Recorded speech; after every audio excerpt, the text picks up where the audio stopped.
Hi hello guys, welcome back to my channel. అందరూ ఎలా ఉన్నారు? ఈరోజు మనము న్యూ ఇయర్ కోసము, నూతన సంవత్సరం కోసము చాలా అంటే చాలా అందమైన ముగ్గు చాలా సింపుల్గా ఈజీగా ఎలా వేసుకోవాలో ఈ వీడియోలో చూపిస్తాను.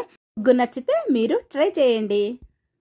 మీ అందరి కోసము ఫ్రిడ్జ్ అవసరం లేకుండా ఒక్కొక్కసారి దోశ పిండి పుల్లగా అవుతుంటుంది కదా, దాన్ని ఎలా స్టోర్ చేసుకోవచ్చు, ఆ పులుపు అనేది ఎలా తగ్గించవచ్చు అని నాకు తెలిసిన ఒక టిప్ మీ అందరితో షేర్ చేసుకుంటాను. ఈ వీడియోలో చూసేయండి.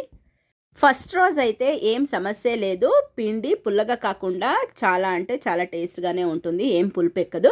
సెకండ్ రోజు అంటే రెండో రోజుకి మరుసటి రోజుకి పిండి పుల్లగా అవుతుంటుంది కదా, అప్పుడు మనం ఏం చేయాలంటే ఫస్ట్ రోజు దోశలన్నీ వేసేసాక నైట్ టైము ఆ పిండికి మనము నీళ్లు పోసి పెట్టామంటే, నిండుగా నీళ్ళు పోసి పెట్టామంటే, నీళ్ళు ఎక్కువగా వేయాలి. పిండి కంటే నీళ్ళు ఎక్కువగా వేసి పెట్టేస్తే మరుసటి రోజుకి అది నీళ్ళు పులుపునంతా అబ్జర్వ్ చేసుకొనేసి మనం నీళ్ళన్నీ వంపేసామంటే పులుపంతా అందులో వెళ్ళిపోతుంది. పిండి మామూలు మనం ఫస్ట్ రోజు ఎలాగ ఉంటుందో టేస్ట్ అలాగే ఉంటుంది. నచ్చితే ఈ టిప్ మీరు ట్రై చేసి చూడండి. అప్పటికప్పుడు మనకు తెలియకుండానే ఒక్కొక్కసారి పిండి పులుపు ఎక్కింటుంది కదా, అప్పుడు ఏం చేయాలంటే ఏంచిన శనగ్గింజలు ఉంటుంది కదా, ఆ శనగ్గింజలు ఏమి వేసుకోకుండానే మిక్సీకి వేసుకోండి. ఉప్పు గిప్పు ఏమి వేసుకోవద్దండి. మరి ఏంపిన శనగ్గింజలు మాత్రం మిక్సీకి వేసుకొని ఆ శనగ్గింజల పొడి అనేది మనం ఈ పిండిలో కలుపుకొని దోశ వేసుకుంటే దోశ టేస్టీగానే ఉంటుంది, అలాగే పులుపు కూడా తగ్గుతుంది. ఇది కూడా నచ్చితే ట్రై చేయండి.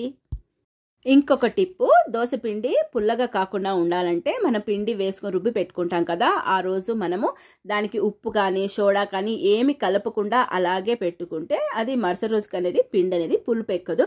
మనము ఒకవేళ ఉప్పు కానీ సోడా కానీ కలిపి పెట్టామంటే తొందరగా పులుపు ఎక్కుతుంది పిండి. మనకి ఎంత కావాలో అంత వాడుకొని మిగతాది అలాగే మిగతా దానికి ఉప్పు వేసి పెట్టుకోవద్దండి. మనకు కావాల్సినంత వరకు మాత్రం ఉప్పు వేసుకొని వాడుకున్నామంటే మిగతా పిండి పుల్లగా కాకుండా ఫ్రెష్గానే ఉంటుంది.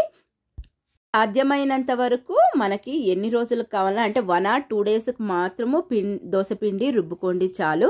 ఎక్కువ వేసేసుకొని ఫ్రిడ్జ్లో పెట్టుకొని స్టోర్ చేసుకొని మాత్రం వాడకండి. సాధ్యమైనంత ఫ్రెష్గా చేసుకొని ఆరోగ్యాన్ని కాపాడుకోండి. ఈ మంచి మాట మీకు నచ్చినట్లయితే లైక్ చేయండి, షేర్ చేయండి, సబ్స్క్రైబ్ చేయండి. Thank you for watching friends. Bye.